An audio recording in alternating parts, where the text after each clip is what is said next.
Donc le corps qui va être en acier, le top cover qui va être en acier, le sélecteur de tir qui est en acier, les coques du chargeur, le ponté, le levier de désenclenchement du chargeur, la détente, pas la culasse visiblement, la culasse n'est pas en acier,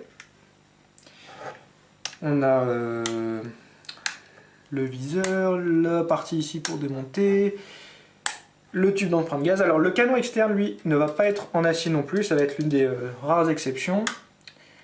La tigette de nettoyage qui est là uniquement pour reproduire le vrai. Je ne vous conseille pas de vous servir de cette tigette là pour effectivement nettoyer votre canon. Le front sight, le cache-flamme, enfin voilà, qui a vraiment énormément d'acier. Ici l'attache sangle au niveau de l'avant, ici l'attache sangle au niveau de l'arrière.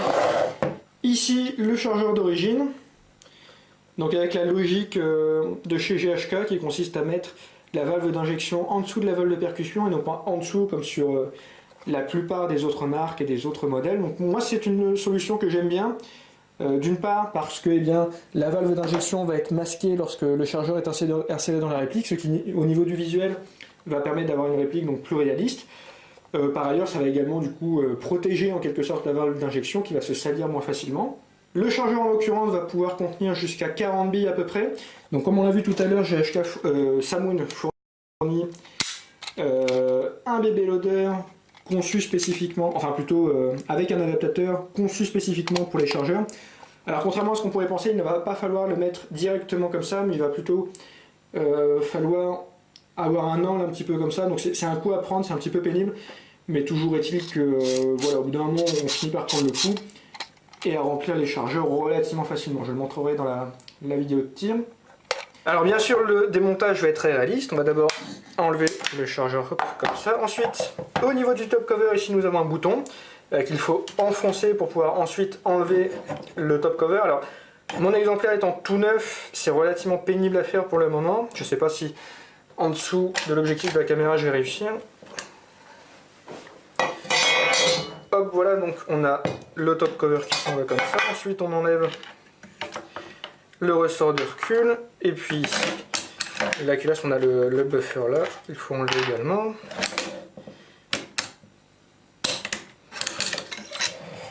Et hop, donc voilà comment ça se présente. Pour autant que je puisse en juger, c'est vraiment extrêmement réaliste.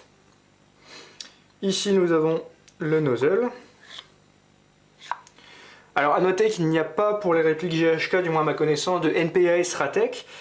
À la place, GHK produit plusieurs nozzles, donc là c'est le nozzle d'origine qui permet d'avoir une puissance aux alentours de 400 fps. Mais il y a notamment un nozzle 1 joule qu'il est possible d'acheter à part. J'en ai acheté un, donc je le montrerai à l'occasion pour pouvoir avoir une puissance un peu plus en adéquation avec nos règlements en France. Ici nous pouvons voir la molette de réglage du bloc hop-up. Et c'est quelque part, je trouve, très sympa d'avoir une réplique qui se résume aux quelques éléments que vous voyez là, par rapport à un AEG, sa gearbox et ses multitudes de petites pièces. Là, ça fait quand même plus brut, et l'entretien, notamment, devient une expérience une expérience à part entière, où ça va se rapprocher de la maintenance que l'on ferait avec une véritable arme. Alors, tout le monde ne trouve pas ça agréable, mais il faut reconnaître que ça apporte une expérience supplémentaire.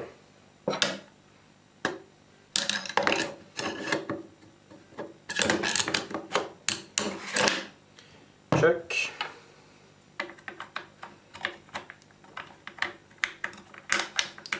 Choc.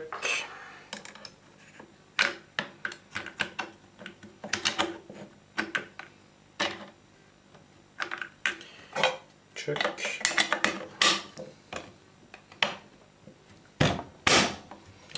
Et voilà. Alors on peut voir bien sûr que la molette de réglage du hop-up est directement accessible en tirant la culasse de cette façon, il n'y a pas besoin de tout démonter. Et on peut voir notamment là que lorsque j'appuie sur la détente, on voit réellement le marteau bouger, ce qui donne un feeling extrêmement réaliste à la réplique.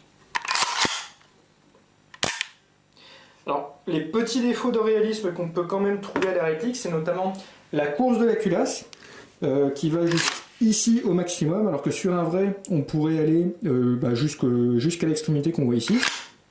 Par ailleurs, GHK a un système qui permet à la réplique de ne pas tirer lorsqu'il n'y a plus de billes dans le chargeur. On peut voir ici sur le chargeur le petit loquet qui est responsable du système d'arrêt de tir lorsqu'il n'y a plus de billes dans le chargeur. Cela étant dit, donc là j'ai le chargeur sans billes dans la réplique. J'arme la réplique et voilà ce qui se passe lorsque j'appuie sur la détente. Rien du tout. C'est-à-dire qu'on ne voit même pas ici le marteau s'abattre. Alors que si c'était un vrai, bah pour le coup, on devrait avoir un marteau qui s'abat. Alors ça n'est pas forcément un très gros problème, mais du coup on perd un petit peu de réalisme en termes de feeling. Si je compare avec ceci, donc il s'agit de mon AKS 74 UN de chez WE, et bien là on peut voir que les deux défauts que je viens de citer ne sont pas vraiment présents sur ce modèle. La culasse pouvant être reculée jusque là, alors c'est pas encore aussi loin que sur un vrai, mais c'est déjà plus loin. Et par ailleurs, donc là on n'a pas de bille dans le chargeur, et si j'appuie sur la détente, on a vraiment le marteau qui s'abat avec vraiment une sensation au niveau de la détente. Et alors j'aime beaucoup les AKGHK, il n'y a pas de souci, mais pour le coup on peut donner un petit crédit à WE pour ces deux petits détails. Un autre petit détail donc pour ceux qui n'ont pas l'habitude des AK, donc sachez que là nous avons donc le sélecteur de tir qui fait également levier de sûreté. Là on est en position de sécurité, c'est-à-dire que la détente est bloquée, je ne peux pas tirer. Dans la position intermédiaire, nous avons le cran de full auto. Donc c'est pas forcément la même logique que sur d'autres types de répliques, comme par exemple les M4, où le premier cran ça va être le semi-auto. Non, là le premier cran ça va être du full auto. Ça peut être un peu déroutant selon le genre de logique auquel vous êtes habitué. Et donc le cran tout en bas ça va être le cran de semi-auto. Donc j'ai choisi la modèle AKM tout simplement parce que j'avais envie d'un modèle un peu old school, mais j'ai également acheté énormément d'accessoires qui vont me permettre de tacticaliser un petit peu cet AK. Alors l'avantage étant que eh bien, ce sera réversible pour le coup. Donc, alors je m'excuse mais je n'ai retenu aucun des noms, donc tous les accessoires seront dans la description de la vidéo, donc vous pourrez aller jeter un coup d'œil si ça vous chante. Ici nous avons la partie supérieure, si je dis pas de bêtises, d'un garde-main. Là nous avons un top cover avec rail Picatinny qui va se mettre comme ceci. Là nous avons la partie inférieure du garde-main. Nous avons également 3 chargeurs supplémentaires que j'ai achetés et également des chargeurs Hephaestus. Ici il y a également un Magwell Hephaestus, un levier de sélecteur de tir avec notamment une petite excroissance pour le doigt ici. Et là nous avons également un autre système de levier de désenclenchement du chargeur qui se met de part et d'autre du pontet ici et qui permet de désenclencher un chargeur directement avec l'index. Voilà donc pour tous les accessoires que j'ai achetés en même temps que la réplique. Donc tous ces accessoires sont disponibles sur le site de Samune à une ou deux exceptions près, notamment les chargeurs Hephaestus ne sont pas dispo. Donc voilà un peu ce que ça donne en entier. Donc ce que je vais faire, c'est que je ferai bien sûr une vidéo de l'AKM standard. Et ensuite, eh bien, je montrerai tous les autres accessoires. Je ferai peut-être une deuxième vidéo à ce moment-là pour vous montrer un peu ce que ça donne avec des accessoires pour tacticaliser votre AK. En somme, voilà, je crois que j'ai dit à peu près tout ce que j'avais à dire à ce sujet. Donc, comme d'habitude, je vais faire une vidéo de tir. Je vous montrerai donc la puissance d'origine, la cadence de tir, la portée, la précision. J'essaierai de faire des tests un petit peu de cooldown, même si voilà, on est au printemps maintenant, donc je ne pourrai pas faire des tests dans le froid. Ce sera des tests à des températures normales, entre guillemets.